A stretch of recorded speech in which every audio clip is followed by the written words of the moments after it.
Love you. Thank you. Bless you. सभी divine souls को। और आज एक कोशिश कर रही हूँ। अस्सलाम वालेकुम। अगर सही प्रोनाउंसिएशन किया तो थैंक यू। और अगर गलत किया तो प्लीज करेक्ट मी। आप मुझे करेक्ट कर सकते हैं। राइट। तो आज का सेशन स्टार्ट करते हैं। क्योंकि वालेकुम अस्सलाम आपने जवाब दिया। Thank you so much. इसका मतलब मैंने सही बोला। और आई एम गुड। और thank you so much. Um. Thank you so much.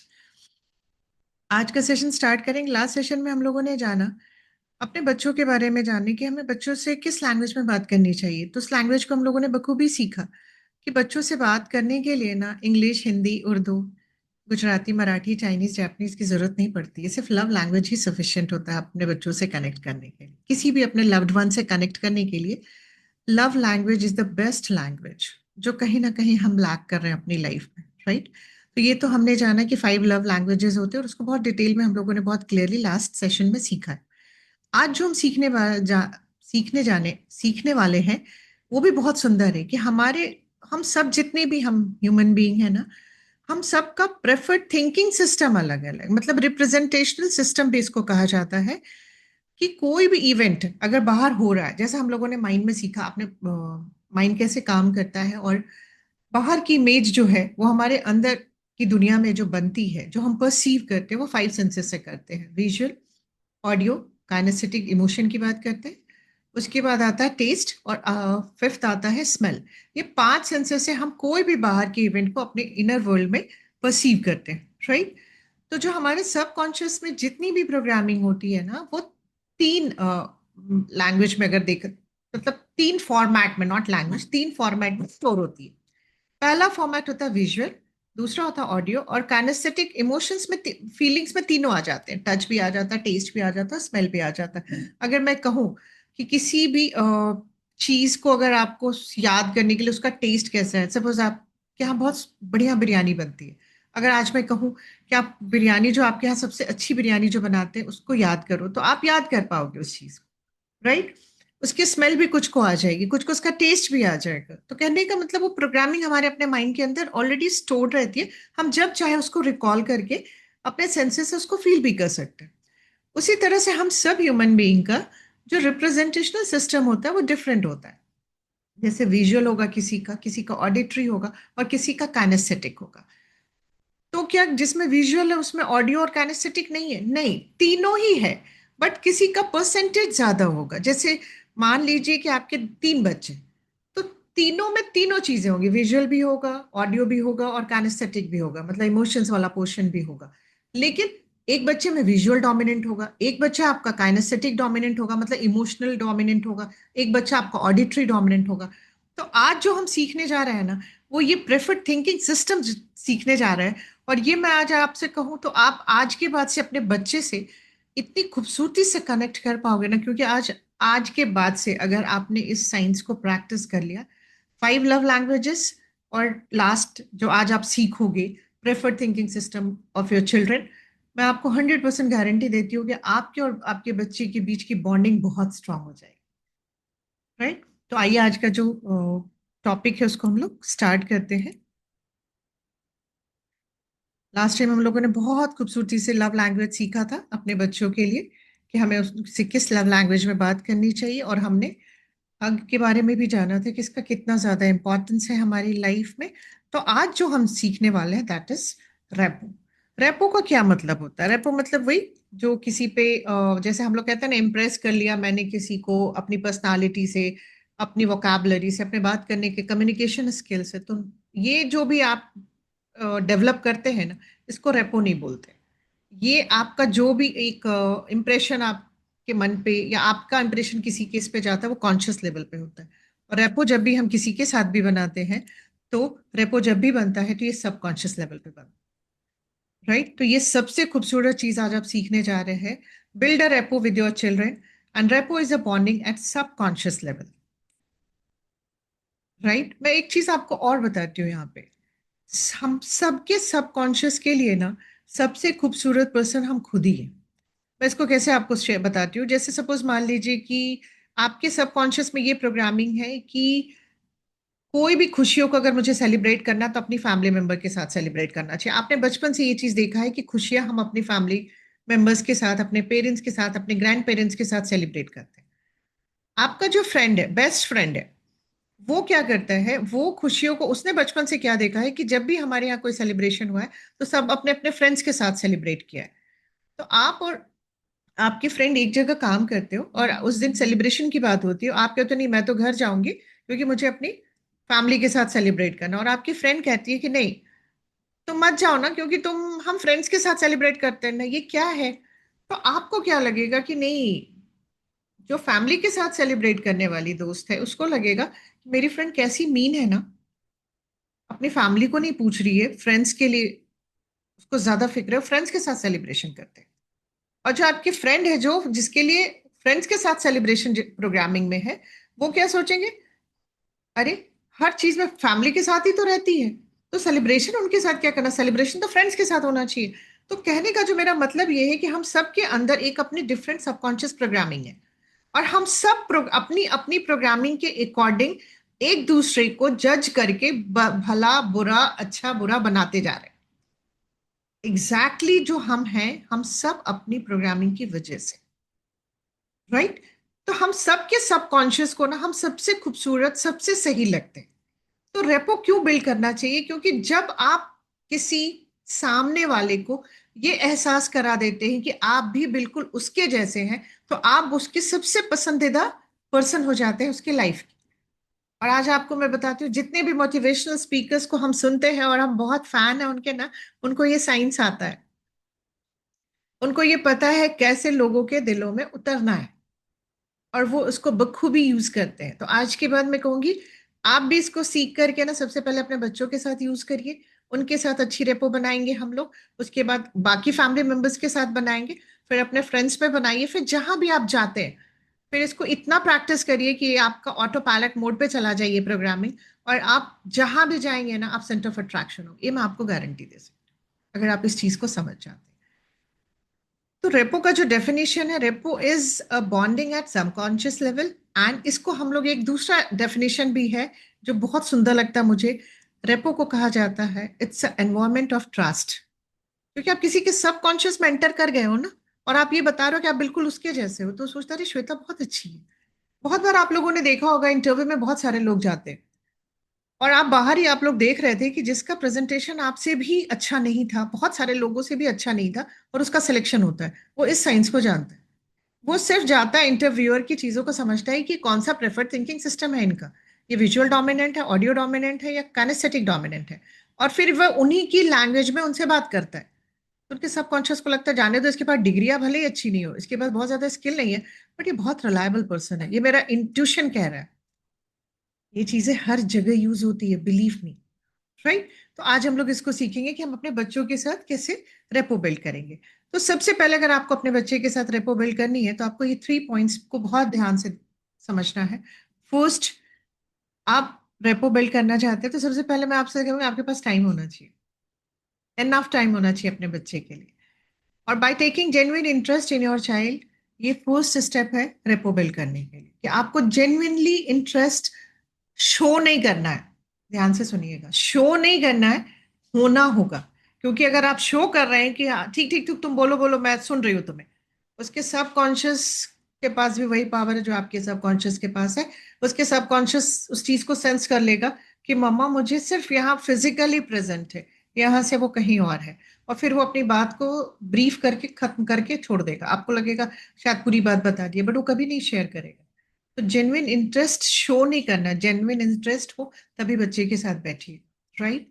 दूसरा, by being curious about what they are and how they think, इसके लिए भी हमें बहुत टाइम की जरूरत होगी कि वो क्या है और वो कैसे सोचते हैं, कि सोचने का पैटर्न क्या है। आज सीखा ना हमने ये साइंस, तो आज से हमें ये काम करना स्टार्ट करना है। और तीसरा आता, by being willing to see the world from their point of view. हम लोग आज तक एक्सपीरियंस्ड हैं, मेरे पास आपसे ज्यादा एक्सपीरियंस है, मैं आपको अपना पॉइंट ऑफ व्यू बता रही हूँ, नहीं पहले उनका पॉइंट ऑफ व्यू सुनो तो सही। और अगर मान लो अगर उसका पॉइंट ऑफ व्यू जो वो सोच रहा है उसको अगर वो करता है तो उसको बहुत ज्यादा कोई हार्म नहीं हो रहा है, लेट देम डू। फिर आप उसको ऐसे भी बोल सकते हो कि आपका पॉइंट ऑफ व्यू है, ये मेरा पॉइंट ऑफ व्यू है। वहां हमें ये बताने की जरूरत नहीं आई am N experienced person, I am your parent, I am your guardian. नहीं, आपसे बोलो कि this is my point of view, this is yours, let's see what works. वो आपको बोलेगा मम्मा मैं अपना ट्राई करके देखता हूँ, आप उसको करने दीजिए। अगर वो कर लिया तो वेल, नहीं किया तो वो आपके पॉइंट पे ऑटोमेटिकली आएगा। लेकिन अगर कोई ऐसी चीज वो कर रहा है जिसमें उसको बहुत बड़ा हार्म हो सकता है, then you stand with that कि और हिम कि बेटा ये इसमें ये चैलेंजेस है। ये नहीं कि मेरा एक्सपीरियंस आपको यही करना है। You have to explain each and every drawbacks of her और हिज पॉइंट ऑफ व्यू। वो जो भी सोच रहा है उसके क्या, अगर वो एक्शन में लेता है तो उसके क्या क्या ड्रॉबैक्स हो सकते हैं। We should explain each and every points. But इतना टाइम कहाँ होता हमारे पास, इसलिए तो आज इतना ज्यादा चैलेंज हमें भी है और हमारे बच्चों को भी हो रहा है। राइट, तो ये अगर आप रेपो बिल्ड करना चाहते हो तो ये 3 पॉइंट्स को आपको ध्यान में रखना होगा। राइट, तो आज हम जानेंगे कि how to determine your children's dominant sensory type. आपका बच्चा विजुअल डोमिनेंट है, ऑडिटरी डोमिनेंट है, काइनेस्थेटिक डोमिनेंट। काइनेस्थेटिक को हम लोग इमोशनल भी कह सकते हैं, इमोशंस की बात, फीलिंग्स की बात यहाँ पे होती है। राइट, तो अब एक एक को हम लोग डिटेल में सीखेंगे। प्रेफर्ड थिंकिंग सिस्टम जो होता है विजुअल, ऑडिटरी, काइनेस्थेटिक। अब आपको जब जानना है अपने बच्चे के लिए या किसी भी लव्ड वन, ये किसी के लिए भी है, हम लोग चूंकि ईसीडी पे बात कर रहे हैं इसलिए हम लोग बच्चों की बात करेंगे, कि अगर आपको जानना है कि तो आपको क्या क्या ऑब्जर्व करना होगा। फर्स्ट उसका कंटेंट और लैंग्वेज ऑब्जर्व करना होगा। मैंने कहा ना, किसी के भी दिल में उतरना है तो फर्स्ट प्रैक्टिस करो गुड ऑब्जर्वर बनने की, और सेकंड प्रैक्टिस करो गुड लिसनर होने की। जिस दिन हम ये दोनों हो गए ना, हम बाहर की दुनिया से भी हर इंसान से कनेक्ट कर जाएंगे और अपने इनर वर्ल्ड में भी कनेक्ट कर जाएंगे। ये दो ही चीज है बस, ऑब्जर्वर बनना है और गुड लिसनर होना है। आप देखिए ना, आज हर जगह हर इंसान से बोल रहा है। आज किसी के पास सुनने के लिए कोई ऐसा इंसान नहीं किसी के जीवन में जो उसे सुन सके सिर्फ बिना जज किए हुए। चाहे उसके पास बहुत पैसा है, बट उसके पास कोई ऐसा इंसान नहीं है जो उसे सुन सके। राइट, तो अपने बच्चों के लिए हमें क्या करना है। सबसे पहले आपको क्या करना है, सबसे पहली चीज जो ऑब्जर्व करेंगे आप कि उसकी लैंग्वेज क्या है, वो कंटेंट क्या बोलता है, किन वर्ड्स का प्रयोग वो बार बार करता है। अभी हम डिटेल में आगे इसको सीखेंगे किन वर्ड्स को वो बोल रहा है। वो देखने की बात बार बार कर रहा है, या महसूस करने की बात कर रहा है, या सुनने की बात कर रहा है। अपने लैंग्वेज में वो इस तरह के शब्दों का प्रयोग बार बार करेगा।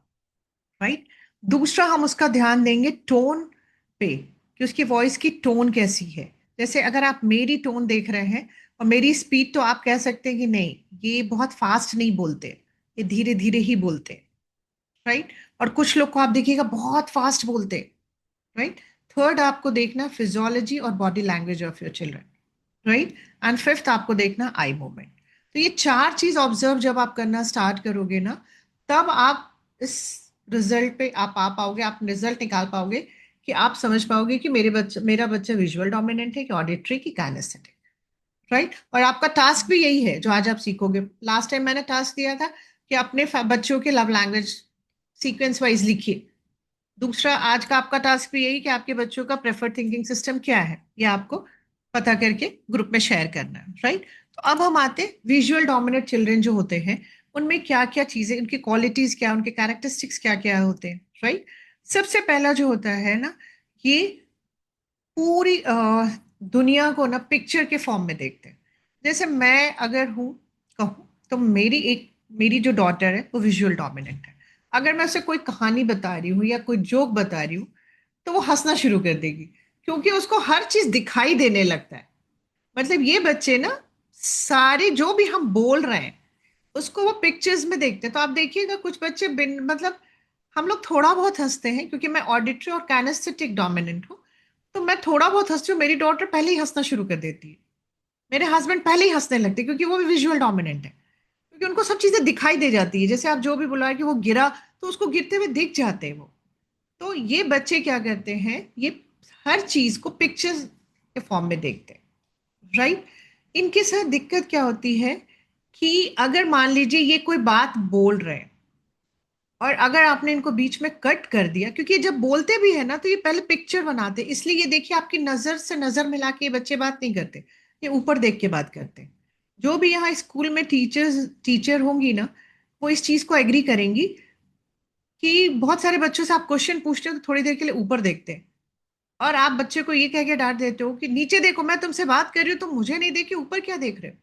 ऊपर क्या देखता है, वो अपने आंसर को पहले पिक्चर में देखना शुरू करता है। तब तक आप उसे डांट देते हो, इंटरप्ट कर देते हो, फिर उसकी वो फिल्म छूट जाती है, फिर वो आंसर नहीं दे पाता। मैं इसलिए बहुत करीब से इस चीज को जानती हूँ कि मेरी डॉटर विजुअल डोमिनेंट थी। तो बचपन में मैं हमेशा जब भी उसके स्कूल जाती थी तो मुझे यही सुनने को मिलता, क्वेश्चन पूछो तो ऊपर देखती है। मुझे भी समझ में नहीं आता था, मतलब टीचर उसके लिए कहता था कंसंट्रेशन लैक करती है। मैंने भी उसके कंसंट्रेशन के लिए उसको कभी ड्राइंग ला के दे देती थी कि चलो बेटा हम दोनों मिलके ड्राइंग करेंगे, कि थोड़ा इसका कंसंट्रेशन बढ़े। लेकिन जब मैं साइंस में आई तो मैंने जाना कि अच्छा, ये विजुअल डोमिनेंट होने से ऊपर देखती है। अगर आप वो कुछ बोल रही है, अगर आप उसको टोक दोगी तो वो भूल जाएगी चीजों को, क्योंकि उसकी पिक्चर ब्रेक हो गई। तो ये ध्यान दीजिएगा आज के बाद से। और मैं आज आपको बताती हूँ, बहुत सारे बड़े रिलेशंस में, स्पेशली वाइफ हस्बैंड के रिलेशनशिप में यही होता है कि अगर हस्बैंड विजुअल डोमिनेंट है और वाइफ ऑडिटरी है, तो हस्बैंड क्या कर रहा है, कुछ बोल रहा है, वाइफ ने टोक दिया, तो वो भूल गए, वो जेन्युइनली भूल गए।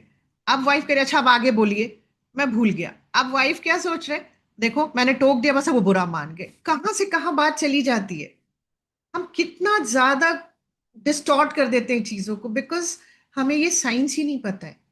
मैं कहती हूँ ना, इस साइंस को जानने के बाद लाइफ इतनी सुंदर हुई है, इतना पीस आया है लाइफ में, जो मैं खरीद नहीं सकती थी। मेरे पास वेल्थ शुरू से बहुत रहा है, और आज भी आ रहा है और आगे भी आएगा, मुझे इतना पता है। बट उस वेल्थ से मैं एक चीज नहीं परचेज कर पा रही थी, दैट इज पीस, हैप्पीनेस। और वो सिर्फ ये साइंस सीखने से, इसको प्रैक्टिस करने से आ गया, क्योंकि मैं अब सबको समझ पाती हूँ कि मेरे हस्बैंड का क्या डोमिनेंट है। अगर वो बोल रहे हैं तो मुझे कुछ भी रहता है, मैं इंटरप्ट नहीं करती हूँ। मुझे पता है जब वो कंप्लीट कर लेंगे मैं तभी बोलूंगी। मेरी डॉटर भी जब कुछ बोलती है मैं नहीं करती, बोलती हूँ। तो जब आप ये साइंस सीखते हो ना, तो आप अपने पार्ट से बहुत सुंदर स्टेप ले सकते हो किसी भी रिलेशनशिप को बेहतर करने के लिए, राइट। तो ये समझ गए हम कि वो पिक्चर्स में देखते हैं चीजों को, आप कुछ भी बोलो उनके सामने वो पिक्चर फॉर्मेट में उनको दिखाई देता है। जो विजुअल डोमिनेंट बच्चे होते हैं वो बहुत फास्ट बोलते हैं, वो धीरे धीरे नहीं बोलते। मतलब आपको रोकना पड़ता है कि धीरे बोलो, धीरे बोलो। बट वो आपके बोलने से भी थोड़ा सा बोलेंगे, फिर वो फास्ट हो जाएंगे, क्योंकि वो जल्दी जल्दी पिक्चर बना रहे हैं और बोलते जा रहे हैं। इनकी जो ब्रीदिंग होती है ना, चूंकि फास्ट बोलते हैं ना, तो इनकी ब्रीदिंग जो होती है ना, चेस्ट ब्रीदिंग होती है। ये देखोगे आप, बहुत फास्ट ब्रीथ भी करते हैं ये लोग। इनकी जो पिच होती है ना, हाई पिच बोलते हैं ये लोग, जो देख लीजिएगा, जो फास्ट बोलते हैं ना वो हाई पिच्ड होते हैं, और थोड़ा इनका नेजल रहता है। मैं यहाँ पे अगर आपको बताऊं तो आप लोग एक काम करिएगा, शाहरुख खान जी का आप एक पहले का वीडियो देखिएगा, जब वो जस्ट फिल्म इंडस्ट्री में आए थे। वो बहुत फास्ट बोलते थे। आज के वीडियोस देखिएगा, बहुत धीरे बोलते हैं। उन्होंने साइंस को सीखा है। मैं बहुत ज्यादा सेलिब्रिटीज के बारे में तो नहीं जानती हूँ, बट मैं कुछ सेलिब्रिटीज के बारे में जानती हूँ जो इस साइंस को जानते और प्रैक्टिस करते। शाहरुख खान जी के बारे में मैं इसलिए बताती हूँ क्योंकि वो कभी भी अपने लिए कभी भी नेगेटिव शब्द नहीं बोलते। चाहे कोई उनको कुछ भी बोले कि आपको नहीं मन करता कि आप लोकल ट्रेन में सफर करो, बोले कभी नहीं। क्योंकि वो जानते हैं मैंने अगर बोला तो मैंने यूनिवर्स में वो कमांड दिया अपने लिए। वो कभी नहीं बोलते हैं, राइट। तो उनके आप देखिएगा तो पहले जब आप, जो लोग बहुत फास्ट बोलते हैं ना, उनकी उनसे कनेक्शन में थोड़ा टाइम लगता है, जो ऑडिटरी या कैनेस्थेटिक होते हैं। इसलिए जितने भी एक्टर्स होते हैं या सेलिब्रिटीज होते हैं, जो भी एंटरटेनमेंट फील्ड में हैं, जिनको ऑडियंस से कनेक्ट करना होता है, वो अपनी स्पीच पे बहुत काम करते हैं। और शाहरुख खान जी ने किया है, डेफिनेटली किया है, राइट। तो टोन जो है हाई पिच्ड और नेजल होती है उनकी। उनका हंच्ड रहता है थोड़ा शोल्डर, और एक्सटेंडेड नेक रहता है। मसल्स टेंशन एट शोल्डर आपको देखने को मिलेगा, वो हमेशा ऐसे रहते हैं, राइट। उसके बाद दे पॉइंट अ लॉट, ये बहुत फास्ट टॉकर्स होते हैं। गेट्स इरिटेटेड इफ इंटरप्टेड, ये मैंने अभी आप लोगों से शेयर किया। और इन लोगों में एक और क्वालिटी देखिएगा, ये लोग हाथ बहुत चलाते हैं। मतलब ये पूरा पूरा स्टेज कवर करते हैं। अगर ये स्टेज पे है ना, तो ये पूरे फ्लोर को ऑक्यूपाई करेंगे। आप देखिएगा किसी भी स्पीकर को देखिएगा, जो बहुत सारा, अभी तो जितने भी मोटिवेशनल स्पीकर्स हैं, चूंकि वो ये साइंस जानते हैं, जितने भी स्पीकर्स को आप सुनते हैं ना, मैं आपको इतना दावा कर सकती हूँ कि 90% को ये साइंस पता है। They don't talk about this science, ये इसका नाम नहीं लेते, but they practice this science. तो बहुत सारे लोग जो काइनेस्थेटिक भी थे, ऑडिटरी भी थे, वो भी इस चीज को प्रैक्टिस करके पूरे स्टेज को कवर करते, राइट। तो ये क्या करते हैं कि अगर फ्लोर पे है तो ये पूरे स्टेज को कवर करेंगे, right. Sometimes they see here, and there to avoid eye contact. जो हम लोग कहते हैं ना कि मैं आपसे बात कर रही हूँ और आप कहाँ देख रहे हो, तो अवॉइड करते हैं आई कांटेक्ट, क्योंकि उनको पिक्चर्स में चीजों को देखना होता है, राइट। उसके बाद आता है ऑडिटरी डोमिनेंट चिल्ड्रन। ये तो हम लोगों ने जाना विजुअल। ऑडिटरी डोमिनेंट चिल्ड्रन की जो क्वालिटी होती है, इनकी स्पीच मॉड्यूलेटेड होती है। आप मुझे, मैं I am an auditory dominant person, तो आप मुझसे समझ सकते हैं कि मेरी जो स्पीच है ना वो मॉड्यूलेटेड होती है, मेरा टेम्पो बैलेंस्ड होता है, मेरे ईच एंड एवरी जो वर्ड्स है दैट इज वेरी क्लियर। लेकिन जो विजुअल डोमिनेंट है, उनके शब्दों को आप, क्योंकि एक शब्द खत्म होता है दूसरा स्टार्ट कर देते हैं, तो बहुत बार उनके हर शब्दों को आप क्लियरली अंडरस्टैंड नहीं कर पाएंगे। हमारी ब्रीदिंग बहुत डीप होती है, हम लोग यूजुअली एब्डोमिनो थोरैसिक ब्रीथ करते हैं। अच्छा, एक चीज आप देखिएगा, आज के बाद मेरे पुराने वीडियोस में जाके देखिएगा, जो ऑडिटरी डोमिनेंट होते हैं, क्योंकि हमारा ये डोमिनेंट होता है ईयर, तो हमारा सिर एक तरफ टिल्टेड रहता है। आज आप मुझे ध्यान दे रहे हैं, या तो मेरा इधर होगा या इधर होगा। आप हमेशा देखिएगा, पुराने वीडियोस में जाके आप देखिएगा, मैंने आपके 2-3 सेशंस लिए हैं, अब आप जाके मुझे देखिएगा। तो आपका बच्चा अगर टिल्टेड है, इसका मतलब वो ऑडिटरी डोमिनेंट है। क्यों? क्योंकि हम सुनने की कोशिश करते हैं कोई भी चीज को, राइट। और हमारा जैसे कोई भी चीज होगा, जैसे मान लीजिए अगर आप मुझे कुछ भी बता रहे हैं ना, तो मेरा आई मूवमेंट जो है ना, मेरे ईयर की तरफ होगा, लेफ्ट जाएगा या राइट जाएगा, मतलब ईयर की तरफ। और जो विजुअल डोमिनेंट होते हैं, उनका आई मूवमेंट जो होता है ना, ऊपर की तरफ जाएगा, क्योंकि वो ऊपर पिक्चर बनाएंगे, राइट। उसके बाद क्या होता है, when they make internal dialogue their eyes goes to left down. जब भी मुझे अपने आप से बात करना होगा, तो मेरी आंखें नीचे जाएगी, मैं अपने हार्ट से बात करती हूँ, राइट। और हम लोगों का जो ऑडिटरी डोमिनेंट चिल्ड्रन जो होते हैं, उनकी जो सबसे बड़ी प्रॉब्लम क्या होती है ना, वो नॉइज से डिस्ट्रैक्ट होते हैं। जैसे मैं आपको अपना एक एग्जांपल शेयर करती हूँ, यहाँ पे आपको बहुत क्लियरली समझ में आएगा। मेरी मदर इन लॉ भी बहुत रिनाउंड गायनाकोलॉजिस्ट रहे हैं। तो जब मैं उनके साथ बैठा करती थी, तो जैसे माँ कुछ बोल रहा है, मैं अपना लिख रही हूँ, और तब तक क्या हुआ कि रिसेप्शन से आ गए, और वो जो हमारी स्टाफ नर्स है, वो दोनों आपस में बात कर रहे हो, तो मुझे दिक्कत होने लगता था, मैं लिख नहीं पाती थी। और माँ हमेशा, क्योंकि माँ विजुअल डोमिनेंट है, तो माँ को प्रॉब्लम नहीं होती थी। तो मैं कहती थी आप लोग प्लीज बाहर जाके बात कर लीजिए। तो माँ कहती इतना धीरे बोल रहे थे, तुम्हें क्या प्रॉब्लम हुई? तो मुझे लगता था कि पता नहीं मुझे क्यों होती है, माँ को नहीं होती है। जब ये साइंस को जाना, तो हम बहुत जल्दी डिस्ट्रैक्ट होंगे। आप देखिएगा, कुछ लोग कहेंगे कि हम लोग चुपचाप बैठे हैं, और आप अगर उनके पास धीरे धीरे कोई दूर ही बैठ के आप कहोगे कि अच्छा ठीक है आप आराम करो, हम धीरे धीरे बात कर रहे हैं, वो भी उनको इरिटेट करती है, डिस्ट्रैक्ट करती है। तो कहेंगे प्लीज मेरे सामने मत फुसफुसाओ, ऐसी बातें मत करो, मुझे अच्छा नहीं फील हो रहा है। तो ये बहुत इजिली डिस्ट्रैक्ट होते हैं नॉइस से, राइट। अब जैसे मैं कोई काम, ये बच्चे अगर कुछ आप ये काम कर रहे हैं, और आप चाह रहे हो कि मैं किसी से बैठ के तब तक बात कर लूं, मेरा बच्चा होमवर्क कर रहा है, वो नहीं कर पाएगा, क्योंकि वो डिस्ट्रैक्ट होगा आपके शब्दों से, right. They find easier to learn by listening. हम लोगों की सबसे क्वालिटी क्या होती है, हम सुन के बहुत कुछ लर्न कर लेते हैं, बहुत कुछ लर्न कर लेते हैं, राइट। तो ये बच्चे, अगर कोई बच्चा कह रहा है ना मम्मा तुम मुझे सुनाओ ना, मुझे याद हो जाएगा, तो आप समझिए वो ऑडिटरी डोमिनेंट है। और जो बच्चा कहे कि मम्मा मुझे देखना है, मुझे पिक्चर देखने दो, ये सारे शब्दों को जब आप समझेंगे ना, मैं शब्द लेकर आई हूँ आप लोगों के लिए, किन शब्दों को बार बार प्रयोग करेगा, राइट। तो इस तरह से हमें समझना है। ऑडिटरी के लिए कहा जाता है, जो ऑडिटरी डोमिनेंट बच्चे होते हैं उनको बात करना बहुत अच्छा लगता है। बट मैं थोड़ा एक्सेप्शनल हूँ इसमें। मैं इंट्रोवर्ट होने की वजह से मुझे शांत रहना बहुत अच्छा लगता है, अपने साथ समय बिताना अच्छा लगता है।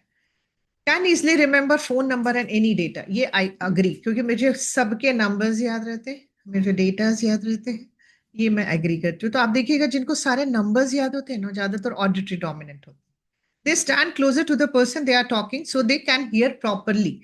इसकी वजह से हमारे जैसे लोगों के साथ ड्रॉबैक हो जाता है, अगर खास करके ऑपोजिट जेंडर के लोग हैं। मान लीजिए ऑपोजिट जेंडर में कोई है, मेल है जो विजुअल डोमिनेंट है, और जो फीमेल है वो ऑडिटरी डोमिनेंट है। मेल अगर कुछ कह रहा है और फीमेल उनके पास जाएगी, तो पीछे हटेंगे, अरे यार ये मेरे ऊपर क्यों चढ़ी चली आ रही, वो आपके ऊपर नहीं आ रही है, वो जस्ट आपको सुनने के लिए आपके सामने आ रही है, क्योंकि उनका ये पावर ज्यादा स्ट्रांग है।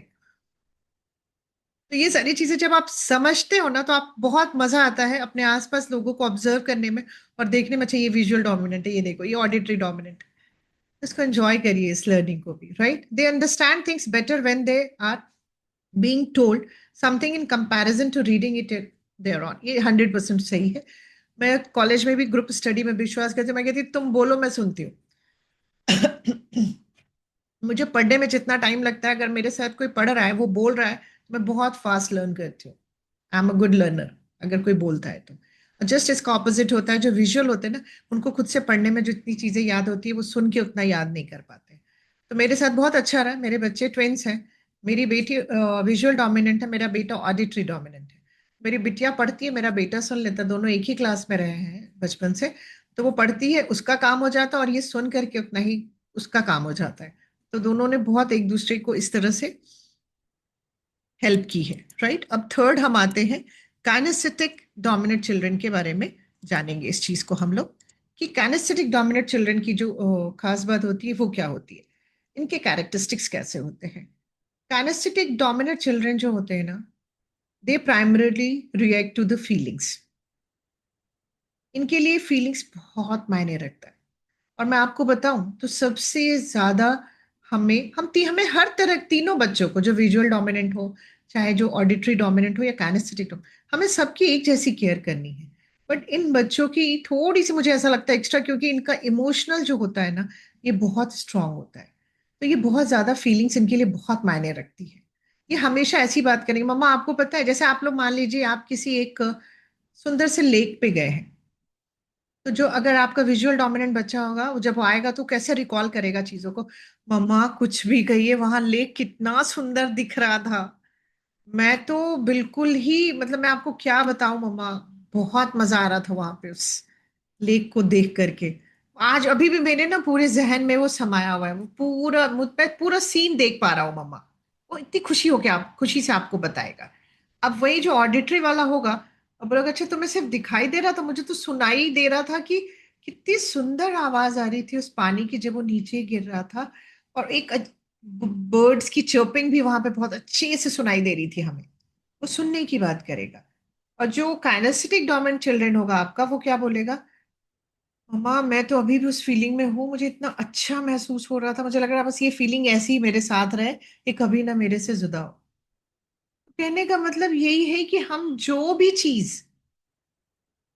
हमारा जो भी बच्चा जिस भी डोमिनेंट होगा, वो उस चीज को, उन शब्दों का प्रयोग करेगा। जैसे देखने वाला देखने की बात करेगा, कहेगा लुक, इस तरह के शब्दों का प्रयोग करता है। राइट। उसके बाद दूसरा जो होता है, इनकी जो वॉइस होती है, जो काइनेस्थेटिक डोमिनेंट चिल्ड्रन होते हैं, इनकी their voice tends to be deep. They take long pause between words and have low husky voice tone. मैं अगर आज आपको बताऊं तो जो कवि वगैरह होते हैं, जो मुशायरे में जाते हैं, या जो बहुत अच्छे मैं कहती हूँ मिनिस्टर्स रहे हैं आपकी कंट्री के हो या हमारी कंट्री के, वो इस चीज को फॉलो करते हैं। वो एक सेंटेंस बोलते हैं and they take a long pause, क्योंकि वो कैनेसिटी वो यहाँ दिल से बोलते हैं। इसलिए ऐसे लोगों से हम बहुत ज्यादा कनेक्टेड फील करते हैं। आज के बाद आप देखिएगा आपके आसपास जो भी मिनिस्टर्स हो या सेलिब्रिटीज हो, जो बहुत धीरे धीरे बोलते हैं और लॉन्ग पॉज लेते हैं, आप बड़ा कनेक्टेड फील करते हो उनके साथ में। इसका रीजन होता है क्योंकि वो सीधा दिल से बोलते हैं, वो फीलिंग्स के साथ बात करते हैं। उसके बाद आता है they try to get the feeling, and when they get feeling they are able to continue their talking. सबसे पहले उन्होंने अपनी बात रखी, एक पॉज लेते हैं, और उस जो बोला है उन्होंने उसको they try to feel by themselves. उसके बाद फिर वो अपना सेकंड सेंटेंस या सेकंड वर्ड जो भी उन्हें आगे बोलना है, फर्दर उन्हें जो स्पीच देनी है, वो तब स्टार्ट करते हैं। और इसलिए इनसे लोग बहुत कनेक्टेड फील होते हैं। मैं कहती हूँ सबसे अच्छे वक्ता, मतलब जो स्पीकर्स होते हैं, वो काइनेस्थेटिक डोमिनेंट वाले होते हैं। सेकंड ऑडिटरी, एंड थर्ड में आता है हमारा विजुअल डोमिनेंट। थर्ड आता है आई मूवमेंट जो इनकी होती है, ये डाउन और राइट में देखते हैं। ये जो भी काइनेस्थेटिक है, ये नीचे की तरफ देख करके आपसे ज्यादातर बात करेंगे। They get information primarily from touch, emotions and gut instinct. इनको अगर आप पढ़ाने बैठते हो ना, तो अगर आप कहते हो कि बेटा this this is an apple, तो आप उसको अगर एप्पल पकड़ा दोगे ना, वो कभी नहीं भूलेगा, क्योंकि उसके लिए टच बहुत मायने रखता है। कोई भी चीज अगर आपको कि बेटा आप ये शर्ट आपको अच्छी लग रही है, आपने देखा, तो कहेगा मुझे नहीं समझ में आ रहा, आप ले लो। लेकिन अगर आप कहते बेटा इसको आप टच करके तो देखो, महसूस तो करके देखो, वो टच करेगा, बोले हाँ मम्मा ये बहुत सॉफ्ट है, आप इसे ले सकते, राइट। तो ये टच को बहुत इंपॉर्टेंस देते हैं। बहुत बार होता है हम पढ़ाते रहते हैं और बच्चा कोई कोई चीज हाथ में लेके खेलता रहता है, कभी रबर पकड़ेगा कभी पेंसिल, तो हम डांट देते हैं, हम पढ़ा रहे हैं आपको और आपका ध्यान किधर है। आप समझिएगा वो काइनेस्थेटिक डोमिनेंट है, इसलिए वो हर चीज को टच कर रहा है, वो डिस्ट्रैक्ट नहीं हो रहा है, वो टच कर रहा है, उसको एक चीज चाहिए हाथ में, उसको टच चाहिए, उसको सपोर्ट चाहिए एक आप किसी चीज का, राइट। उसके बाद आता है they respond to physical touch and rewards. इन बच्चों को जब भी कोई चैलेंज होता है तो, और आपको कुछ भी नहीं करना है, अगर वो दुखी है, रो रहे, सिर्फ जस्ट उनको चाहिए, उन्हें हक कर लीजिए। हक नहीं भी किया, उनके कंधे पे हाथ रख लीजिए, उनके सिर पे हाथ रख दीजिए। जब भी वो पेन में है, किसी चीज को लेकर के परेशान है, और अगर कुछ अच्छा भी करके आते हैं ना, आप उनको करोड़ों रुपए का गिफ्ट दीजिए, उनके लिए कोई मैटर नहीं करता। बस खाली उनको गले लगा लीजिए और बोले, अरे वाह मेरे बच्चे, आपने तो वो कर दिखाया जो मतलब बहुत नसीब वाले लोगों के नसीब में ये चीज होती है।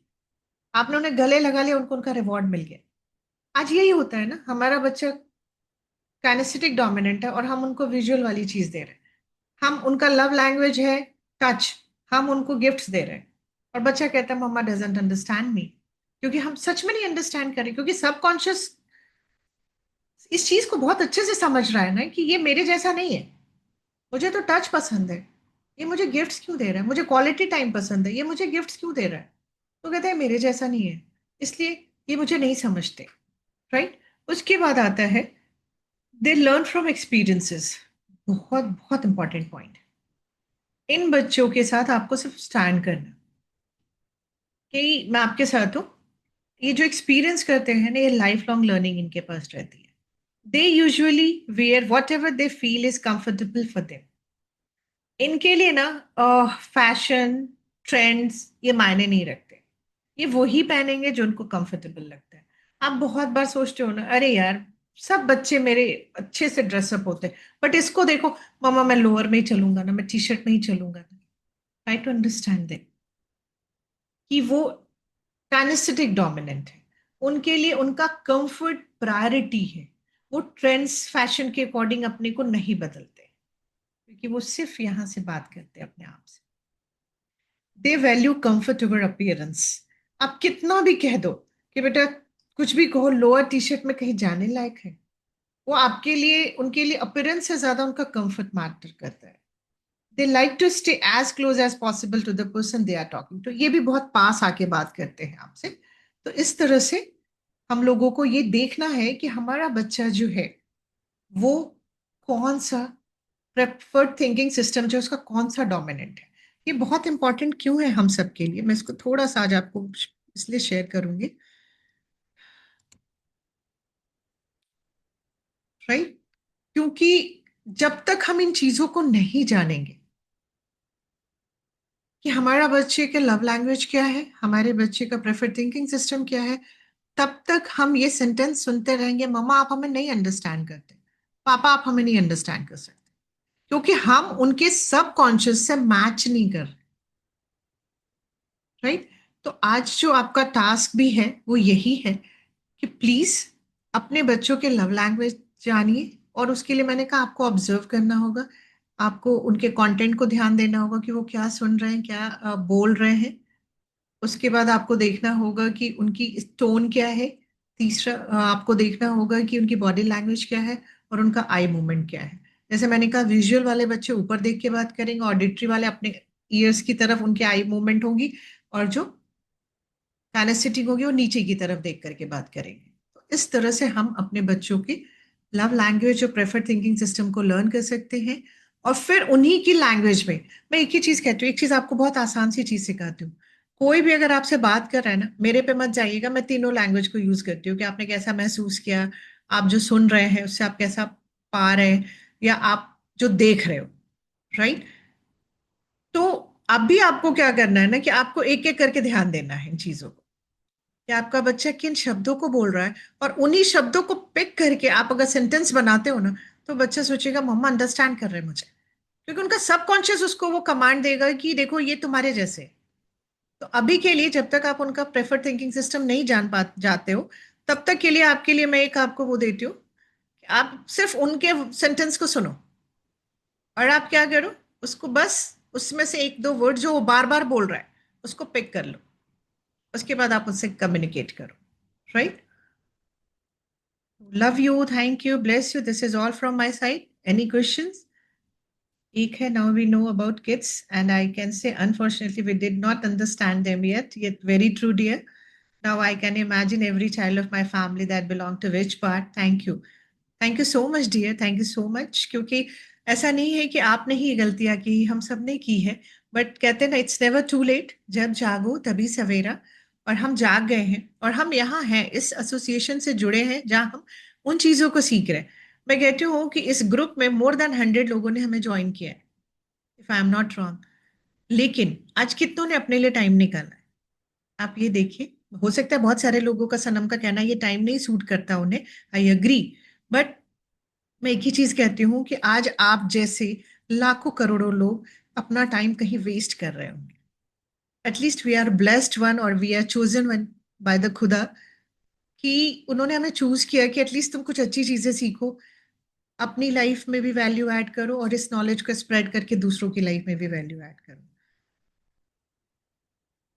राइट? तो okay, thank you so much. But आप फ्यूचर में बहुत सुंदर चीजें क्रिएट कर पाओगे। Very true. Thank you so much dear.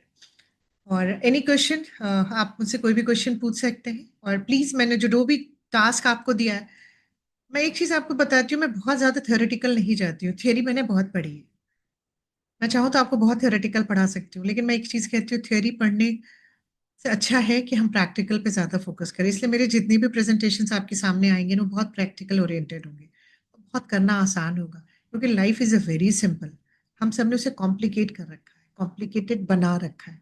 और इसका रीजन ये नहीं कि हमारी गलती है, हमारे एजुकेशन सिस्टम के पार्ट है वो। हमें एजुकेशन में वो सिखाया जाता है कि हम सरवाइव कैसे कर सके, दैट्स इट। बट जिंदगी में जो सबसे इंपॉर्टेंट चीज है, दैट इज जिंदगी। हमारी जिंदगी में सबसे इंपॉर्टेंट चीज हमारी जिंदगी है, और किसी ने ये जिंदगी जीना कैसे, ये नहीं सिखाया। हमारे पास इतना खूबसूरत माइंड के रूप में जो खुदा का वरदान है, उसको यूज कैसे करना अपने फेवर में कभी नहीं सीखा, कभी नहीं जाना। इसलिए हम लोगों की लाइफ में सफरिंग है। तो कहते हैं ना, इस माइंड से हम पूरी दुनिया को समझते, बट हम कभी इस माइंड को नहीं समझते, and that's the reason of our suffering. तो थैंक्स टू सनम, जिन्होंने आप लोगों के लिए इतना बड़ा प्लेटफॉर्म क्रिएट किया, और she is doing great work, सिर्फ इसलिए क्योंकि हम सब अपनी लाइफ को सुंदर बना सके। तो एक ही चीज कहूंगी, commitment is very important and consistency is very important. जो सीखते हो उसको अप्लाई करो। नहीं तो मैं कहती हूँ ना, अगर अप्लाई नहीं किया नॉलेज, तो किसी काम का नहीं है हमारे। वो वही है जो लॉकर में आपने अपने ऑर्नामेंट्स रखे हुए हैं, वो खजाना आपके कभी काम थोड़ी आता है। शादी में अगर आपको निकाल के पहनना भी हो, तो अरे लॉकर बैंक बंद है, कहाँ से निकाला, तो वो वही खजाने के समान हो जाएगा। राइट? Okay, sure. आपका असाइनमेंट ये है कि आपको अपने आसपास, चूंकि आप सिंगल हो, तो आप अपने आसपास अपने लव्ड वंस के 5 लव लैंग्वेजेस जो आपने सीखे लास्ट टाइम में, वो आपको देखना है कि कौन उन किसका लव लैंग्वेज क्या है। फर्स्ट, लास्ट वीक का टास्क है, और इस आज का टास्क है आपका। आपको ये देखना है कि आपके घर में जो आपके लव्ड वंस है, जिनसे आप बेइंतहा प्यार करते हैं, उनका प्रेफर थिंकिंग सिस्टम क्या है। क्या वो विजुअल डोमिनेंट है, ऑडिटरी डोमिनेंट है, या कैनेस्थेटिक डोमिनेंट है। और मैं ये स्लाइड सभी शेयर कर देती हूँ सनम के साथ, सनम आपको ग्रुप में शेयर कर देंगे। इससे आपको वो रिवीजन के लिए इजी हो जाएगा। राइट? ये 2 असाइनमेंट है आपके लिए, और करिए। ये आज के लिए नहीं, इस वीक के लिए नहीं, लाइफ लॉन्ग करिए। आप कहीं भी पार्टी में जाते हैं ना, just be a good listener और ऑब्जर्वर बन जाइए। और देखिए उसका लव लैंग्वेज क्या है, उसका प्रेफर्ड थिंकिंग सिस्टम क्या है। जब आप ऑब्जर्वर बन जाते हैं ना, तो आप वर्ल्ड को 50% जीत लेते हैं। क्योंकि आप फिर ना लोगों के अकॉर्डिंग बात करने लगते, आप उनके सबकॉन्शियस में एंटर कर जाते, और आप इतना सुंदर दुनिया क्रिएट कर पाओगे। अपने आसपास से शुरू करो इस चीज को। राइट? तो love you, thank you, bless you all. अगर क्वेश्चन है तो प्लीज एनीबडी कैन आस्क, और नहीं तो वी शुड लीव।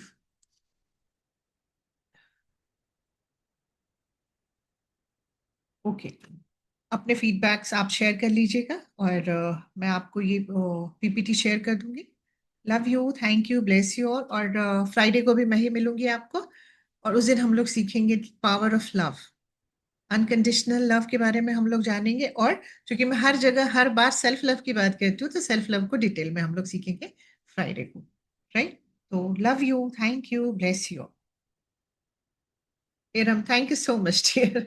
हमेशा की तरह बहुत जबरदस्त, thank you so much dear. Okay, bye bye. I am leaving Sana, right? Okay.